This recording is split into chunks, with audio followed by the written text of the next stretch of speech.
जब देश का गर्व कही जाने वाली एयरलाइन हादसों की जद में हो तो सवाल सिर्फ तकनीकी खराबियों का नहीं बल्कि जिम्मेदारी का भी उठता है। 12 जून को अहमदाबाद में हुए विमान हादसे ने न केवल सैकड़ों लोगों की जान ली बल्कि एयर इंडिया की साख और सुरक्षा पर भी गहरे सवाल खड़े कर दिए। एक और सरकार विकसित भारत के सपने में एविएशन को रीढ़ मानती है तो वहीं दूसरी ओर देश के प्रमुख एयरलाइन खुद अस्थिरता, तकनीकी खामियों और अनिश्चित उड़ानों की गिरफ्त में है। ऐसे में अब लोग हवाई यात्रा करने से डरने लगे हैं, लेकिन इन सब के लिए जिम्मेदार कौन है यह भी सोचना पड़ेगा और कौन सी एयरलाइन सेफ है। इन तमाम विषयों पर आज हम आपको बताएंगे। मैं हूं अरुण जायसवाल और आप देख रहे हैं क्या सीन है।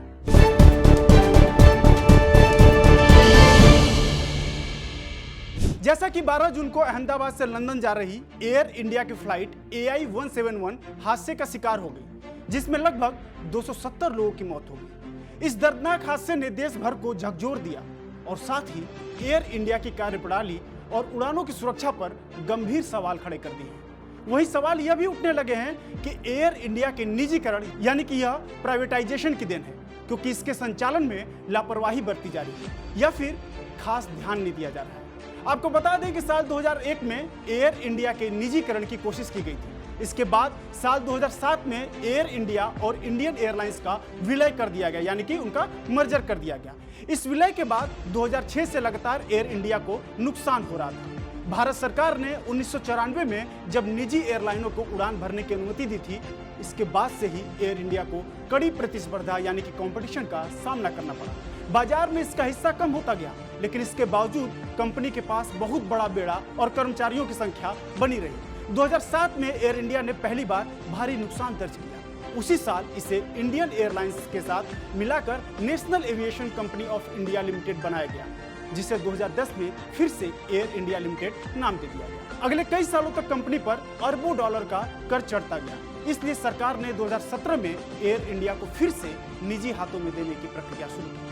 कई सालों की कोशिशों के बाद आखिरकार 2021 में एयर इंडिया को टाटा ग्रुप को बेच दिया गया। इस तरह लगभग 69 साल बाद एयर इंडिया की वापसी उसके पुराने मालिक टाटा ग्रुप के पास हुई। और अगर मौजूदा स्थिति की बात करें तो हादसे के बाद अभी तक एयर इंडिया ने लगभग 85 अंतर्राष्ट्रीय उड़ानें रद्द की। इसके पीछे दो बड़े कारण सामने आए हैं। पहला, विमानों की तकनीकी जांच यानी कि DGCA ने AI 17 क्रैश के बाद सभी बोइंग 787 ड्रीमलाइनर्स की जांच के आदेश दे दिए। और दूसरा, जियोपॉलिटिकल तनाव।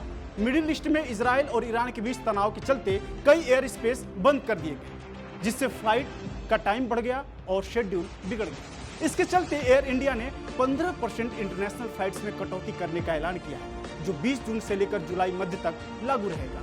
एयर इंडिया के पास पहले से ही सीमित संख्या में वाइड बॉडी विमान है और क्रैश के बाद की जांचों के कारण यह और भी सीमित हो गई। लेकिन सवाल यह है कि यह महज इत्तेफाक था या फिर लापरवाही का नतीजा। और अहमदाबाद हादसे के बाद लगातार एयर इंडिया सहित अन्य एयरलाइंस में भी तमाम खामियां और समस्याएं सामने आ रही हैं। 12 से 17 जून के बीच एयर इंडिया की लगभग 85 उड़ानें रद्द हुई, जिनमें यूरोप, UK, अमेरिका और मिडिल ईस्ट की प्रमुख उड़ानें शामिल थी। क्रैश के बाद एक तकनीकी खामियां और सुरक्षा अलर्ट की खबरें भी सामने आई, जैसे कि 13 जून को दिल्ली जाने वाली एयर इंडिया की फ्लाइट को सुरक्षा अलर्ट के चलते फुकेत से लौटाया गया और 15 जून को गुवाहाटी से कोलकाता जाने वाली एयर इंडिया एक्सप्रेस फ्लाइट तकनीकी कारणों से 18 घंटे देरी से चली। फिर 16 जून को हांगकांग से दिल्ली जा रही ड्रीमलाइनर फ्लाइट ने उड़ान के 1 घंटे बाद ही तकनीकी दिक्कत के कारण उसे वापस लौटना पड़ा और 17 June Delhi, Paris, Bengaluru, London, Mumbai, San Francisco जैसी कई उड़ानें रद्द की गई। इस हफ्ते अन्य एयरलाइंस को भी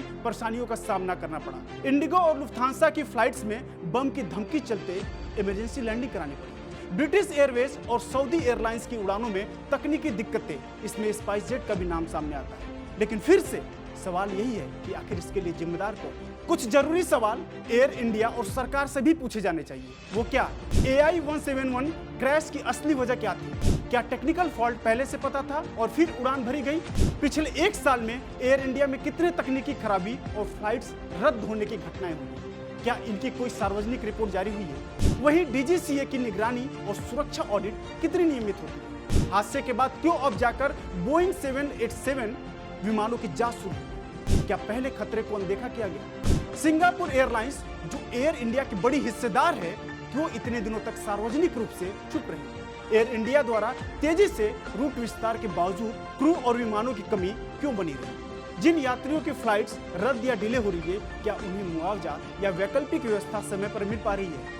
भारत सरकार का एविएशन मंत्रालय इस पूरी घटना पर स्पष्ट नीति और जवाबदेही कब तय करेगा। ऐसे तमाम सवाल उठते हैं और जो उठने भी चाहिए। वहीं हादसे के बाद एयर इंडिया के चेयरमैन एन चंद्रशेखरन ने हादसे के बाद माफी मांगते हुए कहा कि मुझे इस बात का दुख है कि टाटा के अधीन एयरलाइन में ऐसा हादसा हुआ है।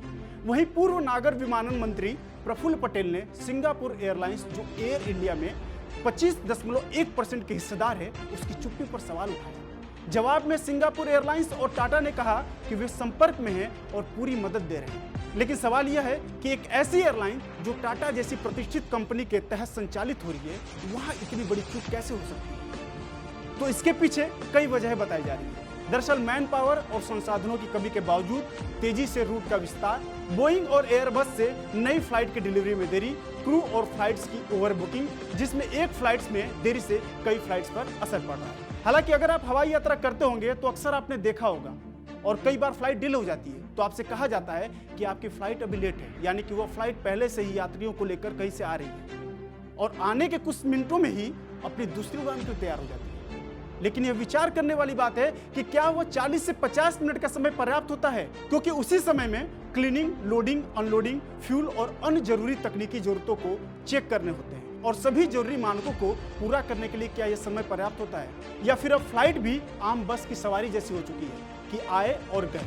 अगर ऐसा नहीं है तो इससे निश्चित तौर पर लापरवाही ही माना जाएगा, क्योंकि इन घटनाओं का असर केवल एयर इंडिया तक सीमित नहीं है। पिछले कुछ हफ्तों में देश भर में यात्रियों में हवाई यात्रा को लेकर संदेह और डर देखा जा रहा है। ट्रेन, बस और फ्लाइट हादसों की बढ़ती संख्याएं आम जनता में चिंता का विषय बन चुकी है। लोग पूछ रहे हैं कि अब किस एयरलाइन से सफर करें, क्या हवाई यात्रा अब सुरक्षित नहीं है। तो फिलहाल की सेफेस्ट फ्लाइट्स के बारे में भी मैं आपको बताता हूं। दरअसल airlineratings.com ने 2025 की सबसे सुरक्षित फ्लाइट्स की लिस्ट जारी की है और इस सूची में क्या है, इनमें टॉप 10 फ्लाइट्स के बारे में आपको बताता हूं। पहले नंबर पर आती है एयर न्यूजीलैंड, दूसरे पर आती है ऑस्ट्रेलिया की क्वांटास और तीसरे नंबर पर कैथे पैसिफिक, चौथे नंबर पर कतर एयरवेज और पांचवें नंबर पर यूएई की एमिरेट्स और छठवें नंबर पर वर्जिन ऑस्ट्रेलिया, सातवें नंबर पर एतिहाद एयरवेज, आठवें नंबर पर एएनए जो कि जापान की एयरलाइंस है और 9वें नंबर पर ताइवान की ईवा एयर आती है और आखिरी में 10वें नंबर पर तुर्किश एयरलाइन आती है। दरअसल यह रैंकिंग मैं नहीं बता रहा हूँ कि यह कौन सी सेफ फ्लाइट है। यह रैंकिंग कई मानकों पर आधारित होती है, जैसे हादसों का रिकॉर्ड, विमान की उम्र और गुणवत्ता, पायलट ट्रेनिंग और सुरक्षा ऑडिट के आधार पर इनको तय किया जाता है। एयर इंडिया के हालिया हादसे ने एक बार फिर यह सोचने पर मजबूर कर दिया है कि यात्रियों की जान की कीमत आखिर कौन तय करता है। क्या टाटा जैसी बड़ी कंपनी के अधीन होने भर से उनका भरोसा लौट आएगा, या फिर अब यात्रियों को अपनी सुरक्षा के लिए खुद जागरूक और सतर्क होना होगा।